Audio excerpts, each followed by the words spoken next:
So, friends, once again I welcome you all in my next lecture on solution and colligative properties. So, in the previous lecture, we have discussed about the two law. First was Van 't Hoff-Boyle's law, and second was Van 't Hoff-Charles law. And these laws were discussed in order to get the equation for osmotic pressure. So, today we will get the equation for osmotic law, and for that we have again a new law, and that is called as, this is not a law, this is actual equation. This is Van 't Hoff general equation, okay, or general solution equation.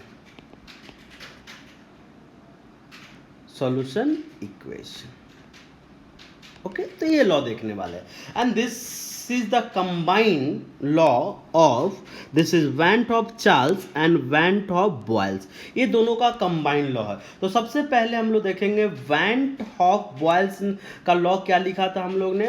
Van 't Hoff-Boyles में हम लोग लिखा था that is pi, that is osmotic pressure is directly proportional to 1 upon V. So this was Van 't Hoff-Boyle's law. Okay. Now second देखा था Van 't Hoff-Charles, ऊपर ही लिखा हुआ देखिए, ये देखा था हम लोग pi is directly proportional to T. ये this was what? Van 't Hoff-Charles law. If we combine these equation, so we will get that is pi, that is osmotic pressure is directly proportional to T upon V. And if we remove proportionality constant, we will get this is pi V equals to KT. So ये ध्यान रखिएगा, pi V equals to KT. Okay, और यहाँ पे जो constant आया है that is K. K is called general solution constant. This is called a general solution constant. ध्यान रखिएगा, ये चीज जस्ट नाम है. और ये जो इक्वेशन लिखा है मैंने, this equation is called as Van 't Hoff general equation for solution. Van 't Hoff general equation for solution. तो ये चीज आपको क्लियर हो गया है. Okay, so finally this is pi V equals to KT. And ideal gas equation क्या होता है अगर आप बताइएगा?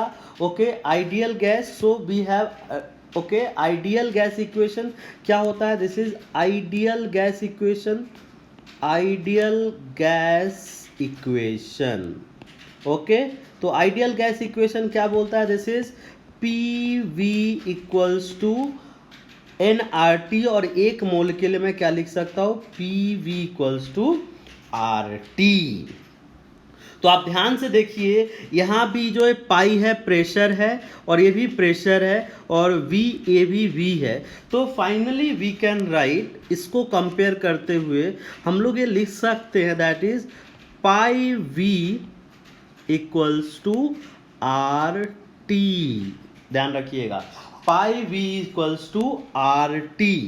एंड फॉर n मोल्स अगर मुझे लिखना है तो हम लोग क्या लिख सकते हैं? This is pi V equals to nRT. ये लिख सकता हूं मैं, और इसको थोड़ा इधर उधर कर लेते हैं, तो this is pi n upon V RT. ये लिख सकता हूं मैं, और फाइनली क्या आ जाएगा पाई। एन अपॉन वी का मतलब होता है number of moles upon volume. N upon V का क्या मीनिंग होता है? Number of moles upon volume. तो ये क्या हो जाएगा? तो एन अपॉन वी को आप क्या बोल दीजिए? कॉन्सेंट्रेशन, और यू कैन से मोलारिटी। ध्यान रखिएगा, बाकी जगह जब भी हम लोग फॉर्मूला देखा थे हर जगह मोलालिटी आया था, यहाँ पे क्या आया है? मोलारिटी। तो यहाँ पे क्या आ जाएगा? फाइनल इक्वेशन आ जाएगा pi equals to C R T, और यही इक्वेशन आपको याद रखना है। That is osmotic pressure equals to concentration, that is in the terms of molarity into gas constant into absolute temperature. तो इस पर न्यूमेरिकल्स हम लोग करेंगे, कैसे न्यूमेरिकल्स आएंगे देखेंगे। उससे पहले एक और लॉ करना अपने को, अगेन सिंपल सभी लॉ है। This is called as van Hoff Avogadro law. Avogadro, again ये सभी एनसीईआरटी बुक में नहीं है, स्टेट बोर्ड की बुक में है। तो आईआईटी या नीट में आने के चांसेस काफ़ी कम है, बट बोर्ड के एग्जाम में डेरिवेशन आ सकता है, तो आपको करके मैंने बताया डेरिवेशन। अब ये देखिए, ये भी लॉ बहुत सिंपल है। एवोगाड्रो लॉ आपको याद होगा। एवोगाड्रो लॉ क्या बोलता है? N is directly proportional to V at constant temperature and pressure. तो ये वही है, सेम ही है। ये सिर्फ डाइल्यूट सॉल्यूशन के लिए, इसलिए इसका नाम क्या होगा? Van Hoff Avogadro law. तो देखिए लॉ क्या बोलता है, लिख लेते हैं हम लोग। तो टू सॉल्यूशंस, देखिए two solution of equal concentration, अगर दो सॉल्यूशन का इक्वल कॉन्सेंट्रेशन है, equal concentration of different solute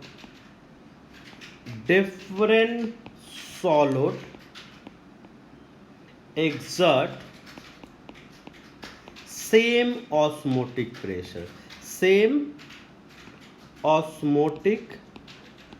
pressure at same temperature,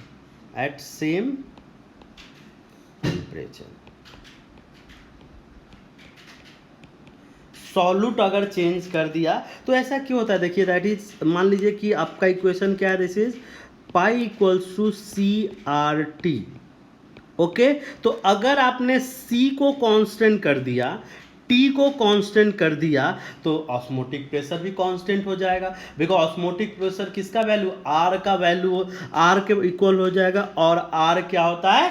constant. तो बहुत सिंपल लॉ है, सिर्फ नाम से आपको ध्यान में रखना है। इस लॉ को लिखने का एक और तरीका है, दैट इज, वो भी लिख लेते हैं। इक्वल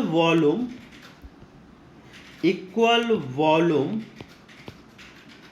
ऑफ आइसोटोनिक, मतलब same osmotic pressure, isotonic solution, equal volume of isotonic solution contains an equal number of solute particles at given temperature। अब देखिए इसका मीनिंग क्या है। तो मान लीजिए एक आप इक्वेशन इस तरह से लिखियो, फॉर एग्जांपल एक का है दिस इज पाई वन, मान लीजिए this is V one, pi one V one, यही इक्वेशन है ना अपने पास, एन आर टी वन। दूसरा है pi two V two, N two R T to.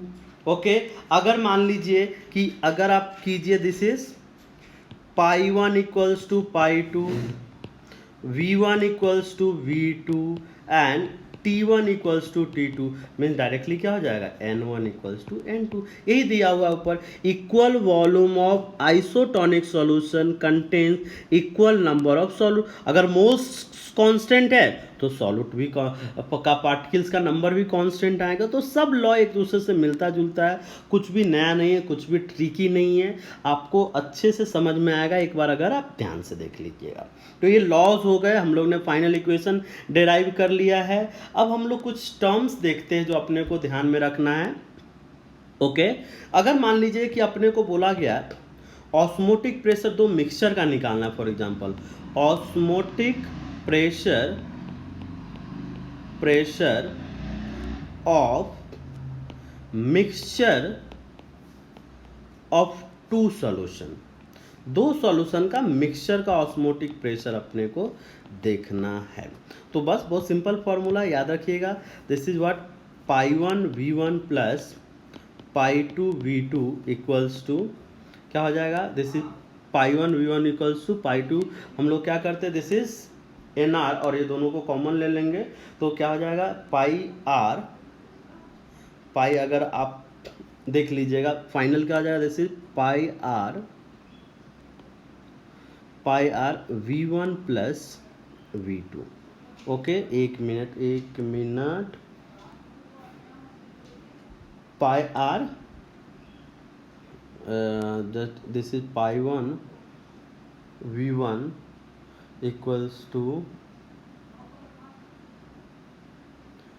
N R होगा, this is number of mole, मतलब this is number of moles, just a minute, pi one v1 equals to pi one v1 plus pi two v2, ये solution formula गलत हो रहा है कहीं पे, तो pi one v1 plus pi two v2 will be equals to, देखिए ये क्या हो जाएगा n1 r t1 plus n2 r t2। Okay, तो यहाँ से आप पाई1 v1 प्लस पाई2 v2 लिख सकते हो, दिस इज व्हाट, r को आप कॉमन ले लीजिए, n1 t1 बहुत सेम है, दिस इज n2 t2, ये फॉर्मूला आ जाएगा। ओके, तो ये हो कर दिया हम लोग ने डिस्कस। कुछ टर्म्स है जो अपने को जानना है, जैसे मान लीजिए एक टर्म बोला गया है, this is isotonic solution, isotonic solution तो बहुत सिंपल है, तो आइसोटोनिक का मतलब होता है solution having same osmotic pressure, solution ये टर्म है ध्यान में रखना है, solution having same osmotic pressure, this is called as isotonic solution. उसी तरह से दूसरा टर्म है हाइपरटोनिक, ध्यान रखिएगा, this is hypertonic. Okay, so this is hypertonic solution. तो हाइपर और दूसरा आ जाएगा हाइपो, हाइपर मतलब ज़्यादा, हाइपो मतलब कम। ओके, तो ये किस कॉन्टेक्स्ट में बात करते हैं, बहुत सिंपल है, सिर्फ बुक में टर्म दिया हुआ है, if a solution has more osmotic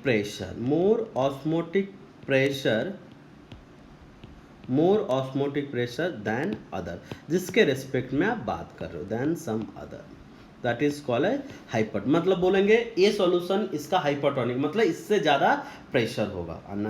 एक और टर्म यहाँ पे यूज करेंगे, that will be called as hypotonic, this will be called as hypotonic solution.